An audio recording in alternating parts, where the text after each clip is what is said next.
Assalamualaikum warahmatullahi wabarakatuh. Perkenalkan, nama saya Regina Rahmayani, NIM E1B019031, kelas PPKN 5A, mata kuliah Demokrasi Pancasila. Baik teman-teman, jadi di sini saya akan menyampaikan materi dengan tema kesejahteraan yang semakin rendah dengan judul Dampak Pandemi COVID-19 terhadap Penurunan Kesejahteraan Masyarakat. COVID-19 atau yang lebih dikenal sebagai virus corona telah menjadi perhatian publik sejak kemunculannya terdeteksi di Tiongkok untuk kali pertama di awal tahun 2020. Pandemi COVID-19 terbukti telah memberikan tekanan pada kondisi ekonomi dan sosial di Indonesia sejak akhir tahun 2019.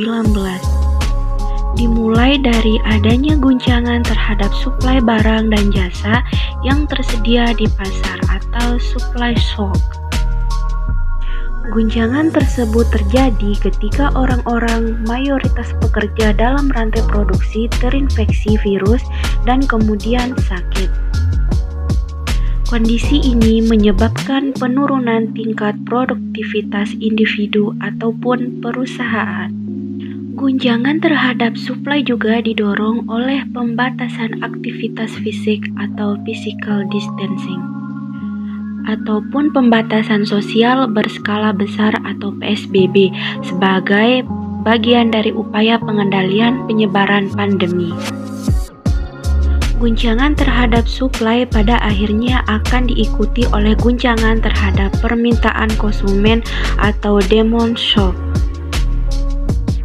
Selama pandemi, tingkat konsumsi cenderung turun akibat berbagai kebijakan untuk menghambat penyebaran pandemi, seperti penutupan sebagian besar pusat perbelanjaan dan pembatasan transportasi umum.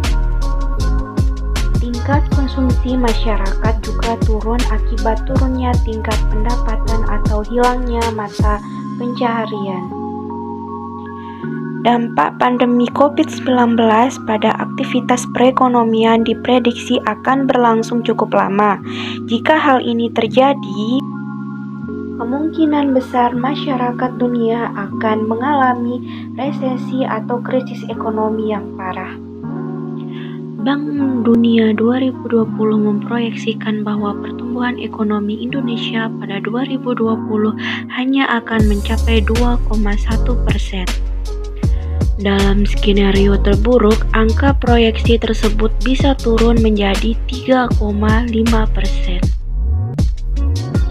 Angka tersebut lebih rendah daripada pertumbuhan ekonomi pada 2019 yang hanya sebesar 5%. Guncangan ekonomi di Indonesia juga diprediksi akan mendorong munculnya orang miskin baru. Hasil simulasi dampak pandemi COVID-19 pada tingkat kemiskinan di Indonesia dibagi menjadi 3 skenario berdasarkan tingkat keparahan, yaitu paling ringan, moderat, dan paling berat. Dalam skenario paling ringan, ekonomi Indonesia akan tumbuh sebesar 4,2% dan tingkat kemiskinan akan naik dari 9,2% angka pada September 2019 menjadi 9,7% pada akhir 2020, atau sekitar 1,3 juta lebih orang akan menjadi miskin. Dalam skenario moderat, ekonomi Indonesia akan tumbuh sebesar 2,1% dan tingkat kemiskinan akan mencapai 11,4% atau akan ada 6 juta orang miskin baru. Dalam skenario paling berat, ekonomi Indonesia hanya akan tumbuh sebesar 1% dan tingkat kemiskinan akan naik menjadi 12,4% atau sebanyak 8,5 juta lebih orang akan jatuh miskin. Jika tingkat kemiskinan sebesar 12,4% benar-benar terjadi, upaya untuk menurunkannya akan sangat sulit dilakukan.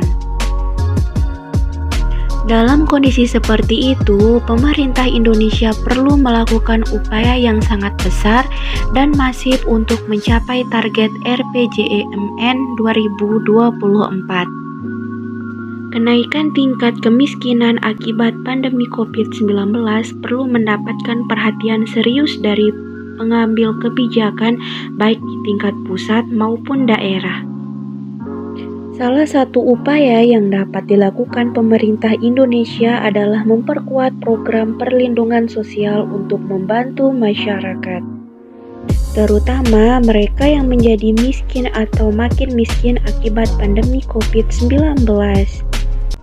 Nah, berakhir sudah penjelasan dari materi yang telah saya sampaikan tadi, dan semoga wabah COVID-19 ini cepat selesai dan perekonomian di Indonesia menjadi lebih baik lagi ke depannya. Sekian presentasi dari saya ucapkan terima kasih. Assalamualaikum warahmatullahi wabarakatuh.